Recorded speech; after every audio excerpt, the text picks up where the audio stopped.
Welcome back to another episode of Profitable Property Management. Today I'm talking to Kelli Segreto about all things ops. We went deep in this episode. What I enjoyed is I just felt super comfortable pressing Kelli on all of the details, and she had answers, opinions. It was great. We went in and covered a lot of ground in a short period of time. I think you're going to get something out of this episode. Check it out.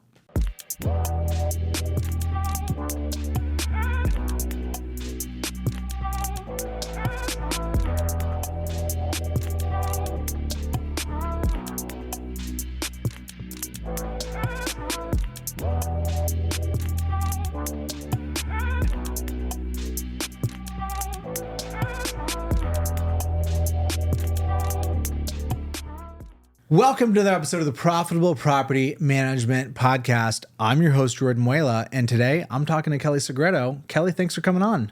Thanks for having me. Excited to hear a little bit about your background. Let's start here. Where were you born? Oh, gosh. I was born in San Jose, California. Okay, and how long did you stay there for? Did you stick around? A gazillion years. I was in California in the Bay Area until 2016. I took a little stint in Arizona, but mostly the Bay Area. Okay. What was your first introduction to residential property management?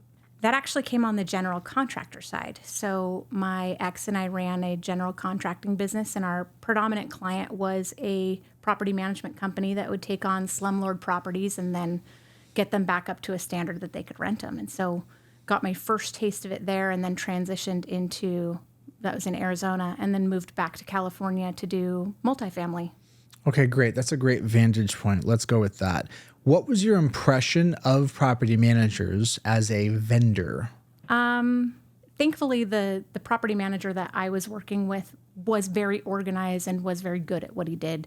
That isn't always the case, but my impression was that they were hardworking, that they had a great perspective of the value of property and an understanding that you do have to find a basic quality back in the property before you can find tenants. And so it was actually a really positive experience for me working with that particular property manager. And in terms of the dynamics of like what made for a good working relationship, you know, what came up as like the things that were just the obvious drivers of a good vendor PM relationship? Communication, understanding what they needed so that we could meet that need.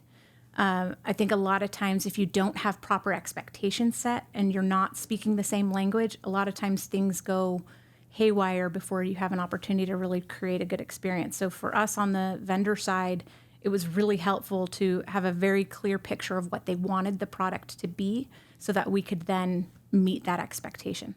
And you said it was construction, is that right? Or general contracting? General contracting. So we handled everything from the estimate to the completed project and did all of the work. So learned how to do all drywall and plumbing and electrical and refinish floors. Sometimes the first thing we had to do for these slumlord run properties was secure the property. So put new windows, put functioning doors back in, replace all of the locks.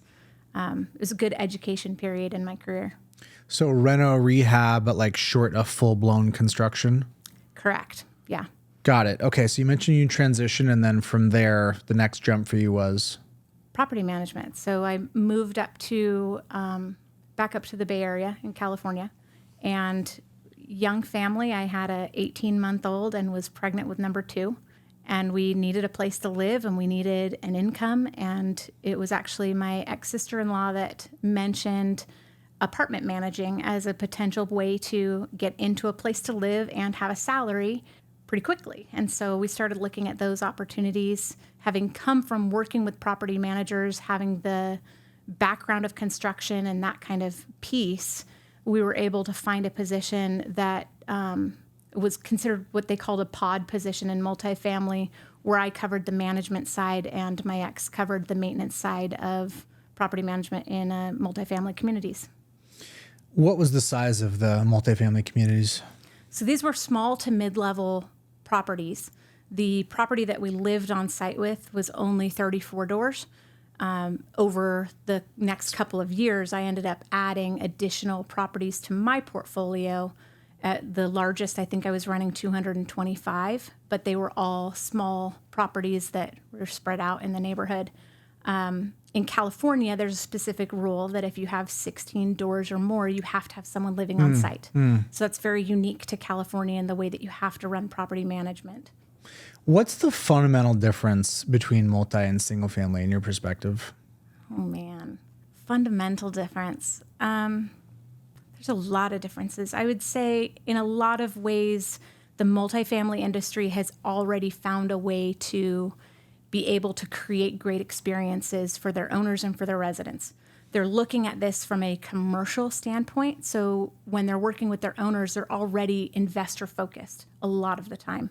Whereas in the single family, you get a lot more DIY, you get a lot more accidental landlords, you get a lot more of the more immature property owners, or not necessarily immature, but non-strategic property owners. In multifamily, while you get some of that in the small multifamily, once you start getting into 60, 80 properties, a lot of times you're shifting over to somebody that is more investor focused. And on the resident side, because you have everyone living in the same area, you're able to have community events and competitions and create a very different experience to scale. So you can do a lot more for your residents for a lower cost. And I think that the multifamily industry is really, especially larger players in the multifamily industry, have really been able to create a wonderful experience for their residents and add a lot of value. Single family is getting there, but because they're scattered site, it's so much harder to achieve. So I think that there's pros and cons to both sides. I think we're going to see a lot more of the multifamily traits infused into single family over time as we mature as an industry. I feel like the multifamily has been a business longer than single family management has been. So we've got some catching up to do. What's some of the bleeding edge? What are some of the opportunities you see of ideas to port from multi to single? Continued resident experience. I think we're just on the edge of what you can do to create a really stellar customer experience, and owner experience, being more savvy on the investor side, understanding how to analyze a deal, how to present new opportunities to your owner, deeper reporting and understanding of reporting and education for our owners. So you've described it as maturity, which makes sense to me, but I also think about incentives. What would be different about the incentives in single family versus multifamily that it would not be more obvious for there to be just as much interest in optimizing for resident experience, for example? I'm not sure how to answer that. Me either. That's why I asked. The free market does its thing. Like, why is it just not obvious? Why is it not more obvious that residential experience would be a thing to really juice and optimize? Because people don't have to in order to be profitable. I think that we have a lot of property managers that are making more money than they thought they would. And so they see adding more experiences as adding more effort, cost, drag, and more cost. And I don't think that not to generalize, because there are plenty of property managers that are great at providing an amazing experience for their residents. But I think there isn't the draw because there isn't the necessity. The competition hasn't risen up to a point to where if you're not doing it, you can't compete, if that makes sense. So, okay. So then in terms of the sell here, for a apartment community, resident experience maps to what? Delight, word of mouth. It's kind of a tenant focused, vacancy focused consideration. Whereas for single family, it's all scattered site. They're not talking to each other. And the perception then is that even if it might not be feasible for my company to accrete enough benefit around resident experience for it to actually impact something like vacancy. Yeah, I think that there's just not the proof in the pudding for some people. I think that they see the cost and the effort. They don't see the long term of the value and the increase in revenue and the increase of retention rates and everything else that you create when you create a better experience. I don't think they're thinking that far in advance. And I think culturally, a lot of people aren't planning in advance anymore like we used to. And so I think it's kind of nearsightedness within players in the industry. One of the things that I really like to do some more research around is understanding what actually impacts or could create bias on behalf of a consumer, i.e. resident, in order for them to weight the reputation of the property manager when selecting a community. It's a really fun idea. People would like my brand so much that there would be just bias towards staying here, coming here. It breaks down in a couple of different places, one of which is reputation. How would I as a consumer even measure or get access other than my buddy says like, hey, when I moved in, toilet paper was already on the roll, etc. Is there any mechanism that you can think of in order for a tenant to assess quality in a way that would even incentivize the effort that the PM may be putting in? I think that's really hard. I think it's really hard to capture any kind of data off of somebody's perception of your efforts, because there isn't you can do surveys and you can try to capture information through surveys, and a lot of people do, but you're not going to capture those things like there was toilet paper on the roll, or it's almost like those niceties, just like when you go to Disneyland and you have a Disney experience, you're not thinking about the fact that the roads are clean. And you're not thinking about the fact that the bathrooms are cleaned on a more regular schedule. And you're not thinking about those different things, because that's part of what makes the magical experience, is that things just are. And so when a resident moves into a home, they may not be able to put their finger on why it's great or why it was amazing, in the same way that if you were to, open up an Apple product and you see how everything is packaged perfectly, there's a very tangible, quick recognition to why that's amazing. It's amazing because every piece is perfectly measured and perfectly contained around the item that you purchased, and there's so much thought into the details, but it's in such a small package that you can quantify each little piece. Whereas in a home, you're not going to notice all of the details and the attention to detail, or the 5 times that you called back the cleaner to make sure that everything was perfect before they moved in, or the evaluations that went into it to make sure that the maintenance items were captured and that the dishwasher was run and the sinks were run for 2 minutes so that you could make sure there was no backups. Those details that make a great experience aren't something that people are necessarily going to see to be able to report on. It's a noisy thing to measure. You have multiple things that are influencing. You have what you're highlighting, experience-focused kind of moments. You have the ongoing service, like speed to repair, for example, hugely impactful. And then you have the property itself. Service was actually pretty good. PM was pretty good. Property sucked. That was just crappy property. All the efforts, and the opposite could obviously be true as well. When you think on the service side of things, how would you kind of stack rank the factors that you see adding and rolling up to the same thing of overall satisfaction, happiness, et cetera? What categories would there be? Yeah, if you're just a guest and pontificate, if we had a group of researchers to research anything that we wanted, what would you guess are the operational activities, the functions of the business that are most impactful on tenant satisfaction, tenant experience? I'm going to say the move-in process, just the smoothness of that process itself. It's everything from your lease signing process to receiving your keys to your move-in evaluation and your first impressions when you enter that home. That move-in process is definitely one of those pieces. I would say that your ongoing maintenance is a huge piece in that equation. That's make or break for many residents. If you have issues that are affecting their quality of life and you're not addressing them in a timely fashion, you're going to lose them every time. Communication is huge. Did you answer the phone? When I email, do I get a response within 24 or 48 hours? Are you meeting the communication expectations that were set at the beginning of the relationship? So I'd say communication is definitely a component that would be measured. And even problem resolution. When you have, if you're in a multifamily situation, if you have noisy neighbors or you have, I want to think of a different example, but dogs that are leaving waste on the lawn out front or burning holes in the lawn. those types of things are going to happen. It's inevitable that there's going to be issues when someone lives in a home that are outside your control. But how do you problem solve them? How do you resolve them? How do you communicate that resolution? I have an example. When I was in Menlo Park, California, doing multifamily, we had a big storm, and a very, very old, like 180-year-old oak tree fell, and it fell on a building, and it left people with no power and no water for a while. And people decided to still live in that facility. It wasn't red tagged, so they could.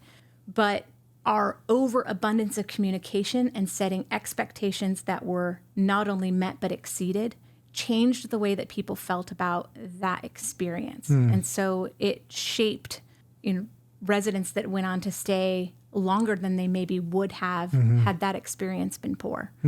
So I think the problem resolution is a big part of that as well. I'd like to talk a little bit about policy. Policy is above process, meaning great processes can't fix bad policies. Good policies can make your processes fundamentally easier. When you think about what great policies look like as juxtaposed against those which tend to drive some dysfunction, what comes to mind for you? And let's start with owner facing. What are some policy frameworks that you think people should be mindful of? Oh, geez. Policy-wise, I would say having clear documented policy would be the first place that I would start. I think many property management companies that I come into have no policies and procedures manuals. They have no groundwork to which their foundation was laid. And so just to start as a baseline for any policy, having documented written policies for your company is a very important piece. Breaking that down into categories, owners, residents, maintenance, all of these different pieces of the business is then important so that it's able to be navigated, it's able to be referenced, it's able to be followed through with. With owners, I like to keep a really high standard for communication always, and have expectations that we're going to respond to our owners within 6 hours or within the next business day. Those pieces are very important. And so having an emphasis to where it's actually backed in your policy is really important. I would say another policy that I like to hold is proactive milestones with our owner. So we have a proactive approach to how we want to make sure they understand the financials of their business. So our policy for that would be that we make sure that all of our staff is educated and trained in how to speak to the IRR or the cap rate of a property, or how to help an owner investor understand the maintenance breakdown of what that cost was and the reason for that cost. But it's a policy of training and education at a higher level for our staff that's going to be speaking with an owner. Along the same lines, policy that we have one point of contact for our owner clients, because I don't want my owner to have to go through a Rolodex of who they should be talking to and try to find the right person. So having that policy in place to where if a communication comes in, it's known that there is a set person that handles those communications. How does that impact departmental versus portfolio? It's still a set person. Whether your portfolio is broken up to where you have different properties that are under different portfolio, it goes to whoever that portfolio manager, your property manager is. If it's departmental, you're normally going to have an owner relations or a combined relations manager or general manager that would still be a point person. But I like to have really clear guidelines of who is the owner of each responsibility in a business, because if you have no ownership, you have no accountability. And if you have no accountability, you have chaos. And so having clear understanding of roles, responsibilities, and ownership of each task is important. What about policies that relate to alignment between the owner and the PM? Sometimes incentives get misaligned and you get wonky behavior. Maintenance is something that comes to mind, right? When you find out that you're dealing with a client that really doesn't want to fix stuff and they really don't actually have the money, what policies are wise to put in place there to drive alignment? Actually, I had a client that I was just talking to about this week. One of the policies I really like to have is a property standard. And that property standard is, as a team, we have decided that this is the standard of the property that we will put to market.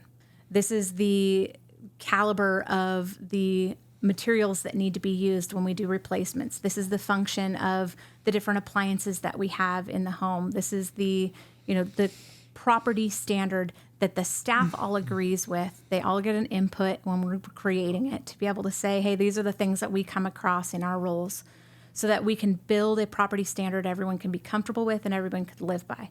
And I say that because that then is presented during the property management agreement phase, to where you're presenting to the owner, this is our property standard.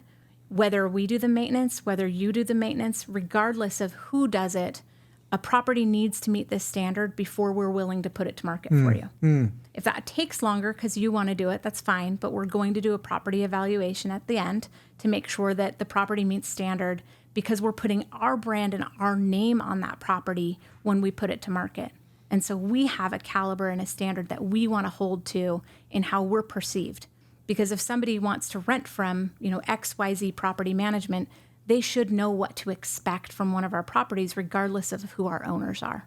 And I think if you set that expectation from the very beginning with your owner clients, it removes a lot of hurdles, because then it's a recall, not an introduction of a new idea at the time of turnover or at the time of onboarding a new property. How does that thinking map to vendors? My cousin Ralph said he can do it cheaper. So we're always going to have those owners that come at us and say, I have all my own vendors, or my brother is a contractor, or any number of those things that we've heard from our owner clients. And the reality is, I normally try to hedge off that feeling of, I want to do my own maintenance. I think that is a very slippery slope when you start going down that road of letting owners handle their own maintenance. So that communication in the beginning is, okay, cool, you want to do the maintenance, you can take all of the maintenance. So if we're carving out maintenance from us, that means that emergency maintenance, phone calls, work orders, everything is coming to you. What's the contact number you'd like us to provide the residents so that they can handle that for you, right? I don't imagine there's a lot of uptake on that. There's not. But I don't want to ever be in the business of having my staff not able to handle a request or field a request because they've now got to talk to the owner. The owner's going to send their brother doesn't respond. It's now been 2 weeks. Now it's been 3 weeks. Maybe there's a habitability concern. It puts you in potentially liable situation because you're not upholding your legal responsibility to your residents and to code in some of these situations, because you're waiting on, upholding your other legal responsibilities to your owner, who you've now made an agreement that they get to handle maintenance. So having that conversation, a lot of times they'll say, no, I don't want to do that. And then you can talk through your value proposition of why you handle the maintenance and why you take all of the calls, and educate them on what that actually means. If they have vendors that they want to use and those vendors meet your standard, I've got no problem onboarding those vendors and earmarking your property management account to say, hey, when a plumbing issue comes in, this is the plumber that we use for this property. This is who we're going to call, but we're still coordinating it. We're still making sure that the job is done at the end of the day. If the owner really wants to take on all of that maintenance and they still say yes, and most of the time I advise my clients to say no thank you and not take on those clients. But if they choose that they want to, then a contract needs to be put into place so that you can cover your liability and you can protect yourself, so that you're contractually agreeing that they're going to handle the maintenance, they're going to coordinate the work. And if work is not completed within X amount of days, then we have permission to come in, hire someone at your cost, so that you have a buffer and you have a backup in those situations that inevitably come up, where an owner gets busy and they don't follow through, or they're waiting on getting bids back and it takes too long, and a resident is sitting there with no hot water, or no functioning toilet, or any of these other situations where there is a sense of urgency and those items need to be completed in a correct and timely manner. Well, Kelli, that all sounds well and good, but what about that big client, that guy or gal with 50 doors? Yeah. How do you encourage people to think about handling exceptions related to larger clients that have some certain preferences, et cetera, where there's a lot more temptation? It's easier to say no to that difficult client. You just know they're just difficult. But this person, they got some weight, they got some heft. You wonder what happens if it's a standoff and we lose. Yeah. Those are the most painful ones. And it's really easy to say, oh, well, I just wouldn't take them on as a client because they won't go by what I'm comfortable offering. That's not reality. That's not the reality. You're going to take on that client because a lot of times when people are put in that position, they can't afford not to take on that client. And so they'll make exceptions. And that's where having that contract in place is important so that you have the ability to have that flex to where you're meeting their desires, you're allowing them to do the maintenance on their property, or you're allowing them to have their own handyman or handy person that they want to send out. But you still have a fail-safe. You have to have a fail-safe for those instances where time's just going on too far, and you have to step in and be able to have some kind of leverage and power to be able to make sure that those residents are taken care of. What about overall owner involvement? This is definitely a big kind of loaded conversation, and particularly in the forums that have an equal dispersion of professional and non-professional property managers. Things can get kind of spicy when you see the scenarios that people manage to walk themselves into. What's the bright line for you? Are there any sort of situations where owners should have input and involvement? How do you 80-20 that? I think it's really important to note that in some states you have to allow your owners to have a lot more control than property managers are oftentimes comfortable with. And so that really varies by state law as well. And so if you're in one of those states where your owner has to be named on all your contracts and they have to be very involved and information has to be shared between owner and resident, then it is much more difficult to be the middleman and say, I have an owner client and I have a resident customer. Those lines are definitely blurred in those situations.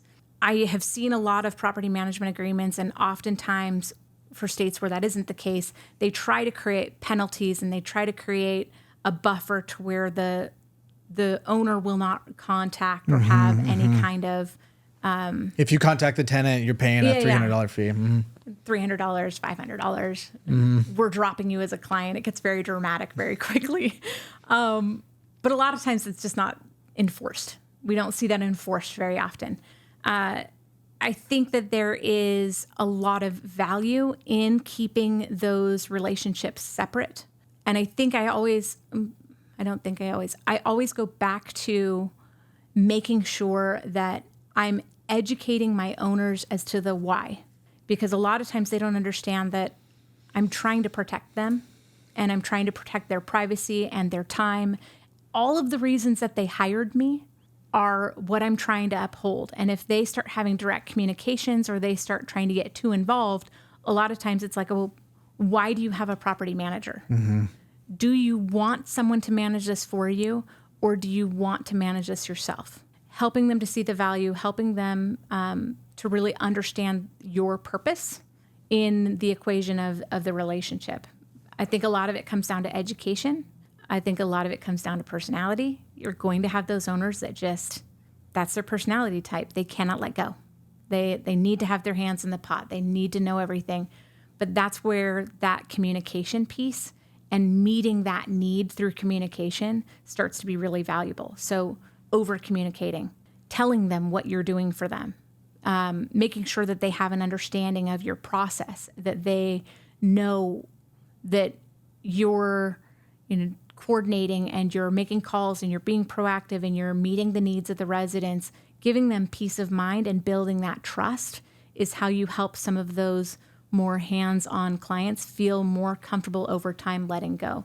And so I have worked with owner clients before where it's like, okay, we will start with it your way, but I would like to plan to taper that back over the next 6 months. And so we'll make a strategy and we'll make an agreement together to where we're like, okay, this month for this turnover, we'll do it your way. But these are the reasons why I think this is going to be beneficial for you to taper it down. And then for the next one, you're tapering it back a little bit so that you're building that trust over time so that you can get their buy-in. Nobody's just going to rip off the Band-Aid and stop worrying about the property. But if you have communication, you have expectations, and you have a plan in place, it sometimes eases those communications.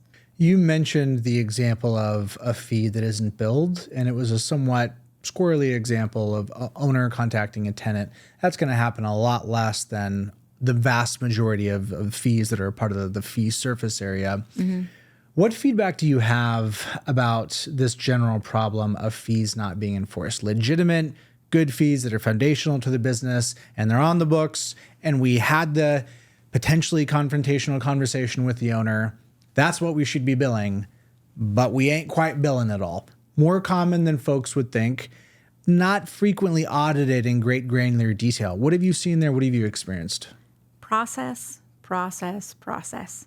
The only way that you consistently capture those fees is if you have a standardized, digitized process that everybody follows in your organization. Gives you the visibility into the day-to-day, but it also allows you to build those steps in. So when you have a lease renewal, the lease renewal fees are going out. When you have a new move-in, you're making sure, and you have checks and balances to be able to check against to make sure that the pet fees were added, and the resident benefit package that was opted into was calculated for and added into their ledger. Without that process, you will always have things slip through the cracks. That's just the reality. I'm a huge proponent for process. It's a large part of what I do with a lot of my clients is build out their detailed digitized processes. And I have to be honest in that when I first started doing that, which was back in 2015, I worked for Real Property Management and was an operations manager for them. They put me to the task of finding a task management solution, creating it, and then launching it to their franchisees and getting their buy-in, doing the full implementation, managing that program. I built all of those SOPs and then created this process and this project for the company. Initially, I was not on board because I had worked in property management for years and was like, nobody wants to do this. Nobody wants this extra step of going into this other technology, add another thing to the tech stack, and have to mark these things off. Well, that was 2015. The way that those processes were built, we were using a program that it wasn't intended to be used as a templated process program. It was more of a task manager. And so the technology has come a long way since then. You have tools like Lead Simple that you now can build out your processes in a very clean and easy way. It's broken out into sections and allows automations and integrations and all these other tools that we didn't have in 2015. So my perception of that in 2015 was no property manager is going to do this. No staff member is going to do this. They're going to hate it. But now it's kind of crazy because it's a huge part of what I do is I help people identify their standard operation procedures, help them digitize them, help them launch it in their business, get the buy-in with their staff, and really help them to understand the value of not letting any of those things slip through the cracks. If you have a standardized process that everyone follows, you get data into the day-to-day of your operations. You get visibility. So if I want to be on a beach for a month and make sure that my operations are still running, I can log in and I can see what's happening in my office. But it also just gives that checks and balances to make sure that fees are being charged, people are doing what they're supposed to be doing to make sure that that experience is consistent, and you're covering your liability in a different way because you can then say, I have documentation that shows that I treated every single one of my residents and my owners exactly the same. Fair housing, what are you going to do with that? Because I can show the consistency, and consistency is what matters. I like the fact that you said helping folks map out their processes and then digitize them. My view is that the process is fundamentally separate from the tool that is used to execute the process, i.e. the thinking about the abstraction, the mental model of like, it's this, and then it's that, it's that. That should be clear in abstract. And the reality is there's multiple tools you can put that in. When you conflate the two, you can have your process be driven by the limitations of the tool as opposed to thinking about just objectively, regardless of what software we're using, what does the process look like? Let's start on that first process construction. What's the process that you go through to map out processes per se? A little meta here. So the very first thing is identifying your process universe. and really stepping through and saying, okay, where are we struggling the most? Where do we have the biggest need? Where are our pain points as an office? And for some people, that is the lease renewal process. And that's a big one for a lot of offices because they're just not getting done. For others, it's collections. They're losing tons of money because they don't have a solid process for collections. For others, it's that owner onboarding process. So it's really unique and different for every office. You'll have some property management consultants that'll say, well, there is a way to do property management and there is a box and I will sell you and I will teach you the ways to do property management the right way. I approach things from a very different perspective in that there are a lot of really great ways to do it. Every business is at a different point in their maturity, in their tools, in their really their profitability and their ability to finance the tools, the people, all of these different pieces. And so the first step to that is really identifying the universe that they need for their operation and then prioritizing which process needs to come first. Which one's going to be the biggest help to increase the quality of life for my staff? What's going to be the biggest help to increase my profitability or to make sure that we're setting things up properly from the beginning? Maybe that's your onboarding. So really establishing what the universe looks like and then prioritizing that universe. And who should be involved in that conversation? All of your decision makers. I pull in, so if you have an owner and he's got one assistant, then the owner is making the ultimate decisions with the help of their one employee. I really feel like this is a collaborative event most of the times because if you're not doing all of the tasks in the day-to-day, you might have blinders. You might have spots that you're not aware of that are really bleeding that your staff will have more visibility into. So if you're a larger organization, start with a team meeting. Start fleshing out just what are our issues. Big proponent for issues lists and going through and establishing and having everyone have a voice to be able to have their voice heard in what the issues are that they're encountering, because it's a lot of times eye-opening to figure out. I have had so many business owners that are like, I didn't know that was a problem. I thought that part was fine. I thought we were great over there. And so including the whole team and letting them be part of that discussion not only helps you figure out where that need is and establish that universe, but it also helps with the buy-in of adopting a new program that is really going to be up to them to run. 100%. So, and what I find commonly is not seen or appreciated is that staff members can absolutely sabotage the adoption, and particularly for owners that are really hands-off and they're really distant. I've been in a couple of calls where I remember the owner effectively saying, I can't audit this situation. I'm too far from day-to-day ops. What I know is so-and-so, my staff member, says it's not working. We go in there, we see what's going on, and we can tell that they really didn't even try. But if you're far from it, it's hard to audit what's really going on. When you think about rollout and adoption, where things break down and what set of circumstances allow adoptions to work really well, what's the hit list that you've seen? Buy-in is number one. If you don't have your team behind you and they don't understand the why of why you're implementing a new program or a new tool or a new process or a new policy, it's going to fail before it even starts. That's how often do you deal with folks that are just skeptical around buy-in? Daily. So walk me through that pitch. I mean, I've heard everything from, I already know how to do my job. I don't need software, thanks. Yes. Are you secretly trying to fire me? Is this an attempt to outsource my role? Why are you micromanaging me? The list goes on.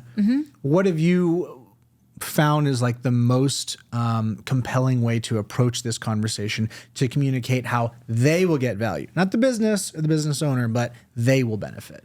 So I do these team meetings all the time. And because I see tremendous value in just airing the concerns in the beginning. Get it all out there. The best way to start it out is just to be completely open. And sometimes that means that the owner of the business isn't in the room when you're having those conversations. I'll normally do a team meeting where we're presenting the idea, we're talking through it, we're saying, Anyone have any questions? There's good, bad, ugly to everything. And I want to hear the ugly first. Tell me all the things you're worried about. And sometimes you'll get engagement and you'll get those personality types that are like, let me tell you why this is stupid. But most of the time, it just prompts and starts the idea. And then I'll pull people into one-on-ones to get their real feedback. And it's about building rapport and comfort with people enough to where they can openly and transparently just have a dialogue with you. And that doesn't happen immediately. I have found that the way that I approach things, I guess, with humor and with, just honesty, removes a lot of barriers. And so I've had very open, transparent conversations. I had somebody say, I was going to quit last week. And I'm not sure if this is a good thing for us or if this is a bad thing for us. So help me figure it out, because I need to know if I'm putting in my notice today. Business owner thought everything was great.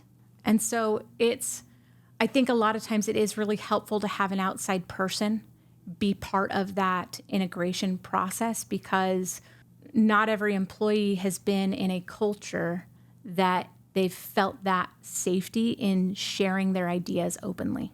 And so having a partner come in, a third party that people are like, well, I can just talk to you. I can just tell you things and it's going to stay in this room. Well, yeah, generally the feedback's going to go back to the owner, but it's not going to have your name attached to it. People are much more open to share. And the more of those concerns and issues and hurdles you can identify early, the more you can mitigate them. You can talk through it. You can bring in examples or tools or build out portions of a process or give a demo of a new tool, whether it's a new property management software or a new CRM. There's a lot of different tools in the industry that we do implementations on. And the more that you can demystify it, the more that you're going to be able to overcome the hurdles. But if you don't know what they are in the first place, you're going to be kind of stuck. What does it look like to incorporate feedback 12 months after it was built, when you added another 100 units and it kind of broke, as growth tends to do? What does it look like to have an ongoing iterative feedback loop? I find that folks are somewhat enamored with the idea of getting it done. And like, I built it and it's done. And it's like this sense of finality that kind of doesn't actually exist as time goes on and entropy happens. A lot of that is expectations from the beginning. If you're going into something and you're like, we're going to build it and then it's going to be good forever, wrong expectation. Because technology inherently is always changing. This industry is always changing. You are never going to implement something, whether it's digitally or on paper, that will never get to be touched again. That's just not the reality of property management. When I started in this industry, we were on triplicate forms. So the world has changed and it will continue to change. That's one of the things we love about it. So I think having those conversations early and setting the expectations with your team is vital to the longevity of that program as well. So you can say, we're going to set this up, we're going to get it how we want it, but we're going to continue. This is a living, breathing document. This is a living, breathing process. This is a living, breathing email campaign, whatever it may be. You're setting that expectation that this isn't a forever set it and forget it kind of product. This is a product that will continue to grow with us. And there might be hurdles and we're going to overcome them when they come. So let's just keep that communication. I like having an ongoing issues list for technology. So if you have an ongoing team spreadsheet that is for your issues list, I have a separate sheet that is whatever the tool is that we're working in. So if it's, a property management software that we just onboarded into or a CRM we just onboarded into, we'll have a separate tab for issues so people can say, hey, on the page for this is the issue that I came across. And so in our team meetings, I like EOS. I do EOS implementations. And so I like level 10 meetings. But in those weekly meetings, we can say, okay, let's review the issues list. Let's look at what the issues are, what our hurdles are, what are our roadblocks, and how do we remove some of those so that you can be more successful next week. So it's just setting the expectation and then living the expectation, keeping the communication lines open and transparent, and not creating penalty or hurdles when someone does report something. I love that you keyed in on setting expectations up front. How does that apply to expectations around the overall capabilities of the technology? I find frequently people see high-end, highly automated setups, get excited, inspired, and think, I want that. Not necessarily considering the full weight of the context, etc. When you walk into an office and you talk to an owner that's really excited about automation specifically, what does navigating that conversation look like to get to an end state where there's actual real value? I think first you have to knock down the expectation because what they've seen is not normally the reality. Everyone's met with salespeople. Salespeople are great at selling tools. That is their job. That is their fundamental purpose in the organization that they work for, and they're awesome at it. But sometimes what is what is stated as the product, we're working on the product doing this, and eventually it will do it. The owner hears, wow, the product does this already. Mm-hmm. And so there's a lot of things that are lost in translation in that excited period. I have found, especially with technology, you hear all the highlights, you hear all the great things, you hear all of the amazing pieces. The salesperson isn't going to say, oh, but we don't go deep enough into this part where you're really going to find value. Maybe eventually we'll get there. Like they're not having that conversation. So I think I go back to having an opportunity to say, hey, I would like to speak to several of your clients that you are already working with. So talking to the technology company and saying, hey, I'd like to speak with a couple of your clients that you had great success with. And I'd like to speak to a couple of your clients that have not been happy, because I want a more full picture of what we're looking at. Is this really as great as advertised? Or are there limitations that I still might sign up, but I need to know what they are? I really wish that salespeople would just be more honest from the get-go, and it would curb your need for that step, but that's not their job. Their job is to sell. Too often we don't follow through and get a big picture by talking to real-life examples and use cases. Or we only talk to the top performer in that technology or the person that is most happy about it. We're forgetting to do our due diligence and talk to those who maybe didn't have a positive experience. Can you give me an example of compelling, practical, useful automation, as well as an example of El Dorado that people have chased after and you frequently see it's more complexity than is actually worthwhile? Yes.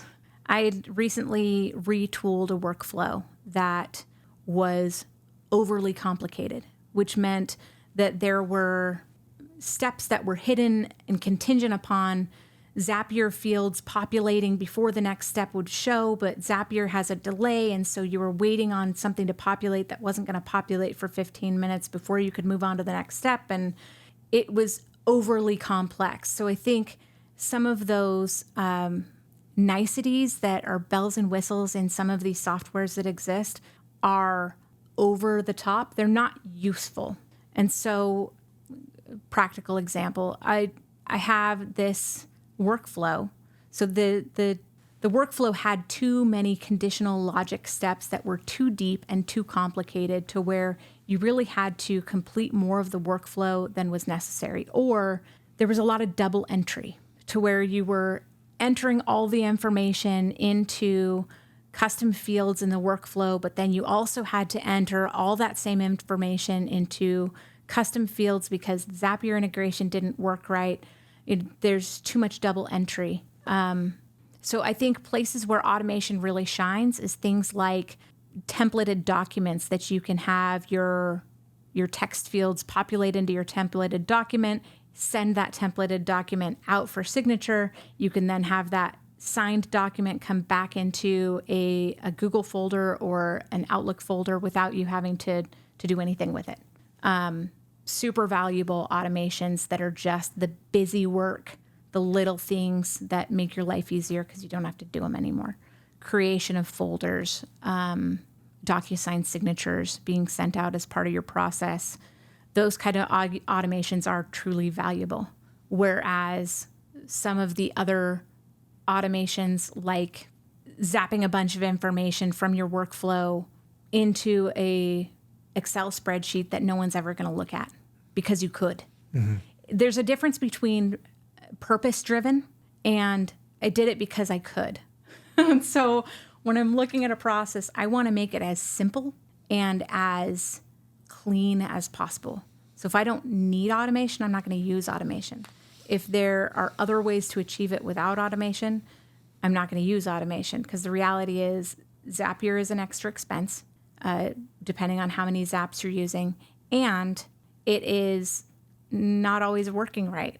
Sometimes it breaks. Sometimes Zaps don't go through or they get stalled out because a word wasn't exactly the same in point A and point B. So there's a lot of opportunity for failure the more automation you use in a process. And so I like to simplify wherever possible. What would you say to somebody that is expressing fatigue from using multiple pieces of software? The extreme version of that was, shouldn't I be able to do all of this in my PMS? That comes up from time to time. I hear that. All of the time. Particularly as PMS has an ever-expanding suite of offerings, et cetera. What justifies multiple logins, learning new things, data bridges, et cetera? The reality is that there is no property management software that exists today that goes deep enough into the many components that a property manager needs to be able to run a sophisticated, technology-savvy property management company. You have lots of examples of software that are trying to do some of these inspections, which I call evaluations for lots of reasons, but your evaluations that are trying to be captured in some of the software doesn't go deep enough. It doesn't do the communication or allow residents to do those evaluations. It doesn't allow for you to create estimates off of those evaluations. There's pieces that are missing in the PMS software. Reality is property management software is accounting software that also has other features. In a lot of cases, that's its core. That's what it's good at. That's what it's supposed to do. And the reason why we have these other tools in the industry, and you see people having 16 tabs open on their desktop in order to run their business, is because they need the depth of a true CRM. They need the depth of a true task management system or a template management system. They need the depth of these different pieces of the business in order to run things efficiently and run things as well as possible, and to be able to present a product to the marketplace that is competitive, that is compelling, that is really demonstrating a high quality and value. Do I wish that one software would do everything? Yes, so badly. I've wanted it for so long. Keep waiting. But the reality is I kind of had an opportunity to start exploring a software side of career path and decided that I don't love coding. But I did get into UX and UI a little bit and started learning a lot of the principles of design in technology, and learned enough of the fundamentals of APIs and how they work and everything else to have a respect for it. The reality is that a property management software does not typically have the funding and the ability to maintain the depth that would be required in each of those verticals to still be a profitable company as a singular company. You can only raise your fees so high before property managers are going to choose somebody else, and they're going to decide that those pieces that you're adding on aren't valuable. You've seen companies like AppFolio that have like a leasing add-on and a maintenance add-on that you can add to the base. And so I think there's companies that are trying to be competitive in those places, but you can't compete with someone that's their singular focus. If you have a tool that is a CRM, it is a CRM, and so they can go deep into being a CRM. Same thing with all these other verticals, your evaluation software. They can go deep into being the best they can be in that piece. So they're not having to bifurcate their resources in order to make it happen.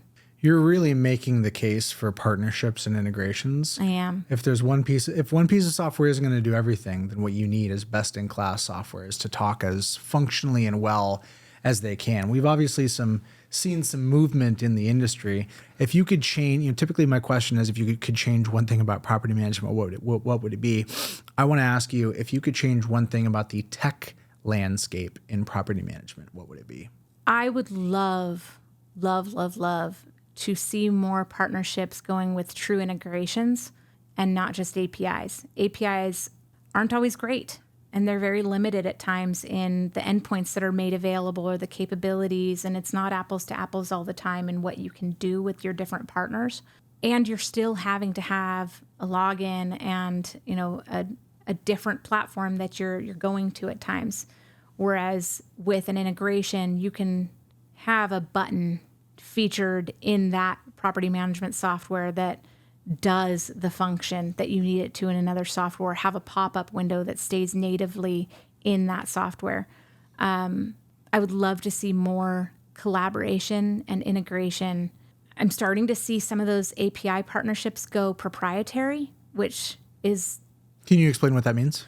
Yeah, so it basically means that a company, a property management software will say, yes, we'll allow you to build an API to our platform, and we won't allow anyone else in your category that same access. And so they're creating a relationship that is then... Kingmaker. Yep. And so I don't love that because, again, I don't think that there's one right way to do everything. I think that there's a lot of right ways to do property management, and it's going to be different regionally, and it's going to be different personality type, and it's going to be different client base. There's a lot of differences. I have kind of a unique view in that I have worked in property management and touched property management in all 50 states and in 6 different countries. And so I know that there is no one way or one partnership that's going to work for everyone. So when I start seeing some partners making those decisions, it's like, don't do that. Please don't do that. Make it accessible. Every vendor is going to appeal to a different person, just like a consultant is going to appeal to a different person, or a property manager is going to appeal to a different person. There is no just one right person, one right personality type for everyone. So leave those partnerships open. Don't be afraid to compete. The good news is that in the end, the market wins. And as this deconstruction of what is traditionally made up PM continues to happen, deconstruction meaning you have much more verticalization within the vertical. It's turning into a stack of Legos that people are able to construct on their own. I firmly believe that the progress that we've seen thus far wasn't a function of charity, altruism, benevolence. It was market demand. And the market is going to keep demanding this. More capital is going to come into this space to push us forward towards this open, cooperative, free market paradigm. So I think it's coming, but you just can't know when exactly the timeline is going to be. Kelli, if folks want to find out more about the consulting work that you do, what's the best place for them to go? They can go to my website, ksegretto.com. I appreciate you coming on. It's great riffing with you. You as well. Thank you. Until next time. That's it for this episode. Hope you enjoyed it. You can check out other episodes along the way. If you're watching this on YouTube, appreciate a subscribe. Any comments, I'm always here to engage. If you're listening on an audio platform, would really appreciate a review. It's a great way to help other people find out about the show.